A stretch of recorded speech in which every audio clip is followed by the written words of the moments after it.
അനുഗ്രഹിക്കപ്പെട്ട നല്ല സമയത്തിനായി ഞാൻ ദൈവത്തെ സ്തുതിക്കുന്നു, സ്തോത്രം ചെയ്യുന്നു. ദൈവവചനം ശ്രവിച്ചുകൊണ്ടിരിക്കുന്ന എല്ലാ ദൈവമക്കൾക്കും വീണ്ടും വരാമെന്ന് അരുളി ചെയ്തവനായ കർത്താവായ യേശു ക്രിസ്തുവിൻ്റെ ധന്യനാമത്തിൽ ഞാൻ എൻ്റെ സ്നേഹവന്ദനം അറിയിക്കുന്നു. ഇന്നത്തെ അല്പസമയത്തെ ചിന്തയ്ക്കായി 86 സങ്കീർത്തനം 13 വാക്യം നമുക്ക് വായിക്കാം.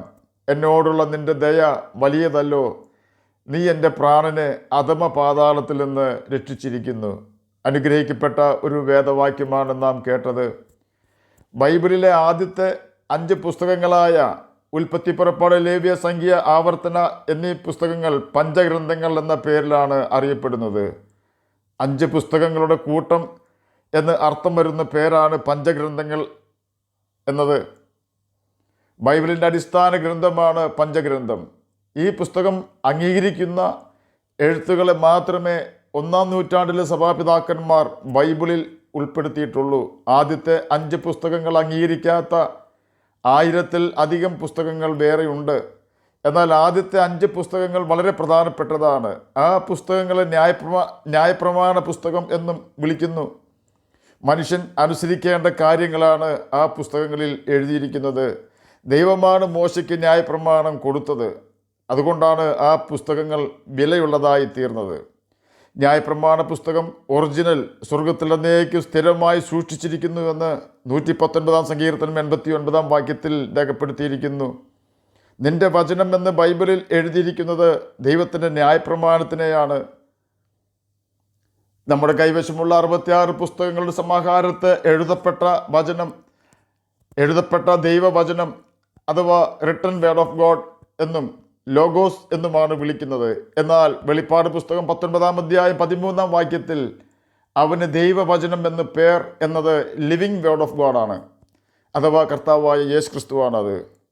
ഈ പുസ്തകം ആര് തിരുത്തിയാലും വലിയ ശിക്ഷാവിധി അവർക്കുണ്ടാകുമെന്ന് ബൈബിളിൽ തന്നെ രേഖപ്പെടുത്തിയിട്ടുണ്ട്.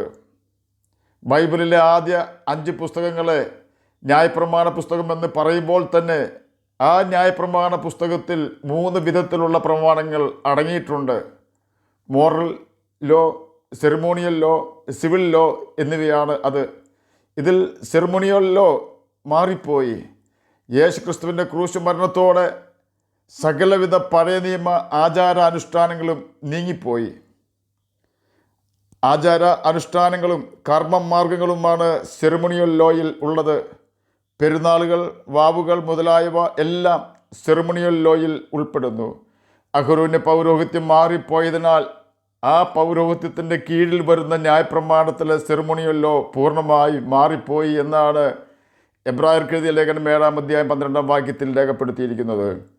ഞാൻ ന്യായപ്രമാണത്തെ നീക്കുവാനല്ല നിവർത്തിപ്പാനത്രേ വന്നത് എന്ന് യേശു മത്തായി എഴുതിയ സുവിശേഷം 5-ാം അധ്യായം 17-ാം വാക്യത്തിൽ പറഞ്ഞിരിക്കുന്നു. ഇവിടെ യേശു പ്രസ്താവിച്ച ന്യായപ്രമാണം moral law of the Lord ആണ്. പഴയ നിയമത്തിൽ പ്രവൃത്തിയാൽ മാത്രമേ വ്യഭിചാരം, കൊലപാതകം എന്നിവ നടക്കുകയുള്ളൂ. എന്നാൽ യേശു പഠിപ്പിച്ചത് മോശമായ ചിന്തയാൽ സ്ത്രീയെ നോക്കുന്നവൻ അവളോട് വ്യഭിചാരം ചെയ്തു എന്നും സഹോദരനെ മൂട എന്ന് വിളിച്ചാൽ അഗ്നി നരകത്തിന് യോഗ്യനാകും എന്നുമാണ്. ന്യായപ്രമാണത്തിലെ മറ്റൊരു നിയമം സിവിൽ ലോ ആണ്. അത് നമുക്കുള്ളതല്ല, യഹൂദന്മാർക്ക് മാത്രം ഉള്ളതാണ്. ഇന്ത്യ ഗവൺമെൻറ്റിൻ്റെ നിയമങ്ങൾ അമേരിക്കക്കാർക്ക് ബാധകമല്ലാത്തതുപോലെ ഇസ്രയേലിൻ്റെ നിയമങ്ങൾ നമുക്ക് ബാധകമല്ല. എന്നാൽ ന്യായപ്രമാണത്തിലെ മോറൽ ലോ അഥവാ സാൻമാർഗിക നിയമങ്ങൾ ഭൂമിയിലെ സകല മനുഷ്യർക്കും ബാധകമാണ്. അതിൽ പാളിച്ചകൾ വന്നാൽ നിശ്ചയമായി നിത്യനരകത്തിൽ നാം വീഴുവാനിടയായി തീരുമെന്ന് ബൈബിൾ നമ്മെ പഠിപ്പിക്കുന്നുണ്ട്. അതും ബൈബിളിലെ ആദ്യ 5 പുസ്തകങ്ങൾ നമ്മെ പഠിപ്പിക്കുകയും യേശു ക്രിസ്തു പുതിയ നിയമത്തിൽ അത് ഊന്നി പറയുകയും സകല ലേഖനങ്ങളിലും ഈ കാര്യങ്ങൾ നമ്മെ ഓർപ്പിച്ചുണർത്തുകയും ചെയ്യുന്നു. ഈ നിയമങ്ങൾ നമുക്ക് തന്നത് മോശയോ മറ്റേതെങ്കിലും ആചാര്യന്മാരോ ഇന്നുള്ള പുരോഹിതന്മാരോ സഭയോ അല്ല. സർവ്വ അധികാരങ്ങളുമുള്ള യഹോവയായ ദൈവം അഥവാ കർത്താവായ യേശു ക്രിസ്തുവാണ്. അതിനെ ചോദ്യം ചെയ്യാൻ ശ്രമിച്ചിട്ടുള്ളവർ തകർന്നിട്ടേ ഉള്ളൂ. 1-ാം നൂറ്റാണ്ടിലെ യേശുവിൻ്റെ ശിഷ്യന്മാരും സഭാപിതാക്കന്മാരും അംഗീകരിക്കാത്ത അനേക പുസ്തകങ്ങളുണ്ട്. അവയിൽ ചിലത് അപ്പോക്രിഫ എന്ന പേരിൽ അറിയപ്പെടുന്നു. ഈ പുസ്തകങ്ങൾ ബൈബിളിലെ ആദ്യ 5 പുസ്തകങ്ങളോട് കൂറ് പുലർത്തുന്നില്ല എന്നതിനാലാണ് ആ പുസ്തകങ്ങൾ ആ പുസ്തകങ്ങൾ 1-ാം നൂറ്റാണ്ടിൽ സഭാപിതാക്കന്മാർ തള്ളിക്കളഞ്ഞത്. തന്നെയുമല്ല, അപ്പോക്രിഫ പുസ്തകങ്ങളിൽ ഉള്ള അനേകം കാര്യങ്ങൾ ദൈവം വെറുക്കുന്ന പാപങ്ങളാണെന്ന് ബൈബിളിലെ ആദ്യ 5 പുസ്തകങ്ങൾ വ്യക്തമാക്കുന്നുണ്ട്.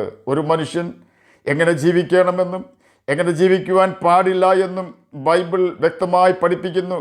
നമുക്ക് ഇഷ്ടമുണ്ടെങ്കിൽ അത് സ്വീകരിക്കാം എന്നല്ല, നിശ്ചയമായി നാം അത് അനുസരിച്ചേ ഒക്കൂ എന്നാണ് ദൈവം കൽപ്പിക്കുന്നത്. കാരണം നമുക്ക് ശ്വസിക്കുവാൻ സൗജന്യമായി ഓക്സിജനും ശ്വാസകോശത്തിലേക്ക് ഓക്സിജൻ സ്വീകരിക്കുവാൻ തക്കവണ്ണം അവൻ്റെ ദൈവത്തിൻ്റെ ആത്മാവിനെയും തന്ന് സർവ്വനന്മകളാലും നമ്മെ അനുഗ്രഹിച്ചവനായ ദൈവത്തിൻ്റെ കൽപ്പന നാം അനുസരിക്കണം.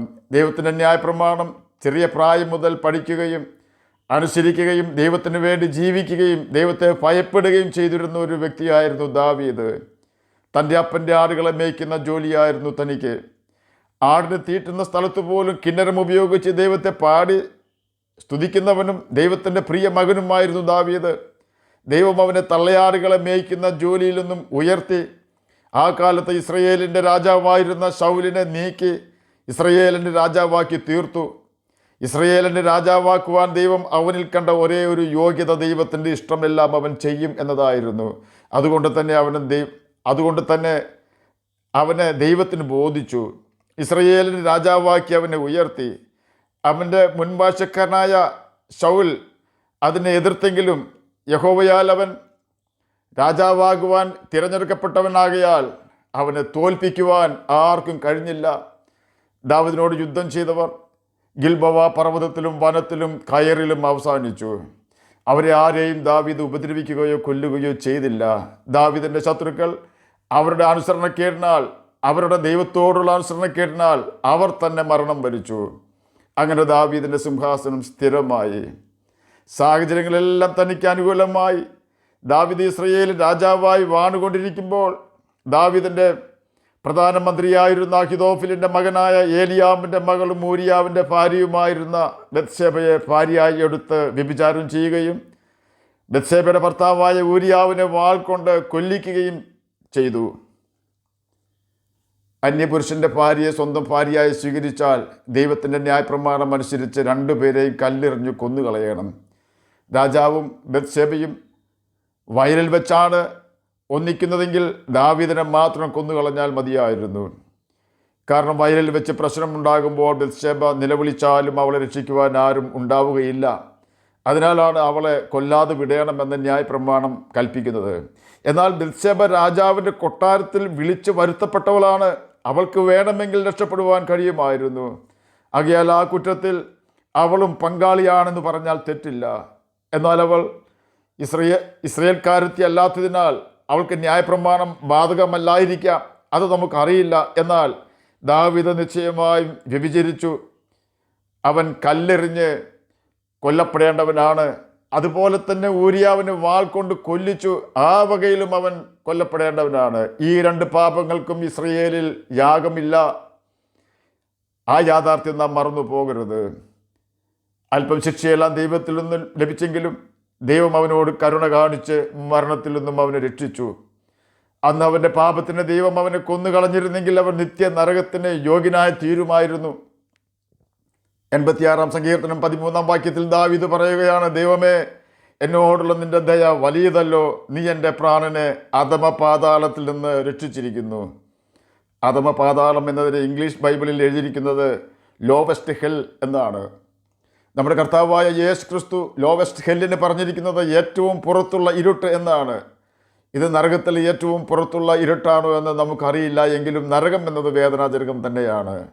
ദാവീദ് പറയുകയാണ്, ദൈവത്തിൻ്റെ മഹാദയയാൽ എൻ്റെ ആത്മാവിന് ദൈവം നരകത്തിൻ്റെ ഏറ്റവും അടിയിൽ നിന്നും രക്ഷിച്ചിരിക്കുന്നു എന്ന്. നാം ദാവീദിനെ രക്ഷിച്ച കാര്യമാണ് ഇതുവരെ കേട്ടുകൊണ്ടിരുന്നത്.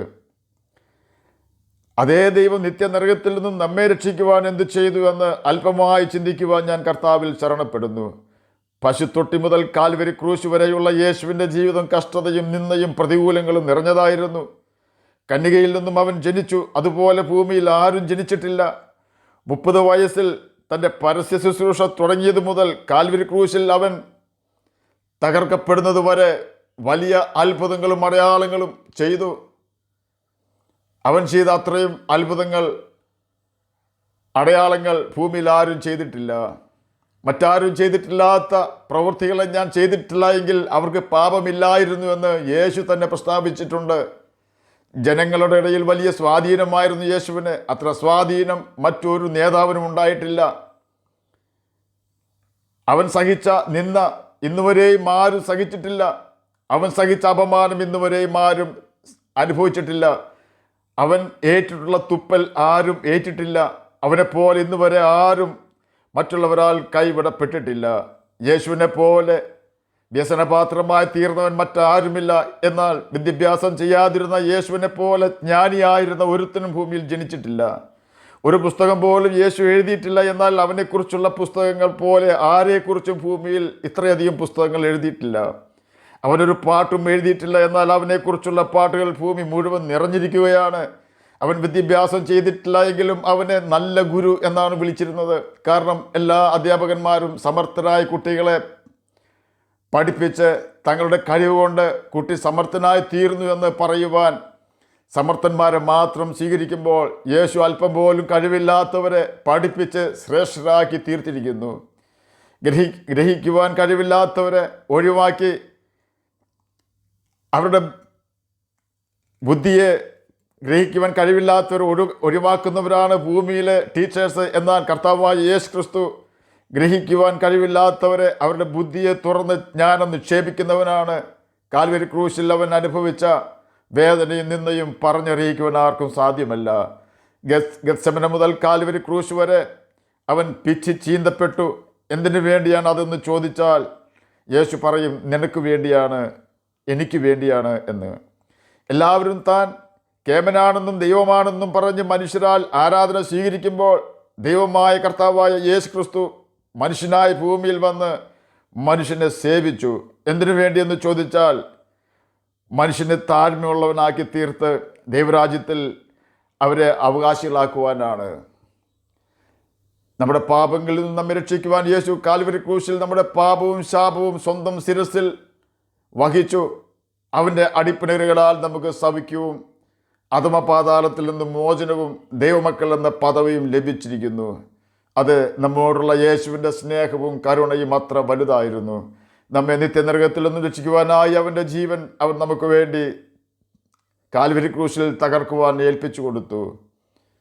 ആകയാൽ ആ യേശുവിൻ്റെ വചനമായ ബൈബിൾ നമുക്ക് മുടങ്ങാതെ വായിക്കുകയും ബൈബിളിലെ കൽപ്പനകൾ അനുസരിക്കുകയും ചെയ്തുകൊണ്ട് നമുക്ക് നിത്യജീവനാവകാശികളായി തീരാം. അതിന് കർത്താവ് നമ്മെ സഹായിക്കട്ടെ എന്ന് പ്രാർത്ഥിച്ചുകൊണ്ട് ഞാൻ എൻ്റെ വാക്കുകളിൽ നിന്ന് വിരമിക്കുന്നു. നമുക്ക് പ്രാർത്ഥിക്കാം. ഞങ്ങളെ സ്നേഹിക്കുന്ന സ്വർഗീയ പിതാവേ, നല്ല വചനത്തിനായി അങ്ങയെ സ്തുതിക്കുന്നു, സ്തോത്രം ചെയ്യുന്നു. എന്നെ കേൾക്കുന്ന ഏതെങ്കിലും പ്രിയപ്പെട്ടവർ രോഗത്താൽ ഭാരപ്പെടുന്നുവെങ്കിൽ അങ്ങ് അവർക്ക് സമാധാനവും രോഗസൗഖ്യവും കൊടുത്ത് സഹായിക്കണമേ.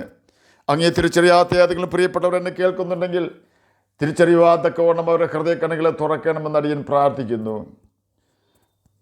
പ്രാർത്ഥന കേട്ടതിനായി സ്തോത്രം. യേശുവിൻ്റെ നാമത്തിൽ തന്നെ ആമേൻ. കർത്താവ് എല്ലാവരെയും അനുഗ്രഹിക്കട്ടെ. സ്തോത്രം.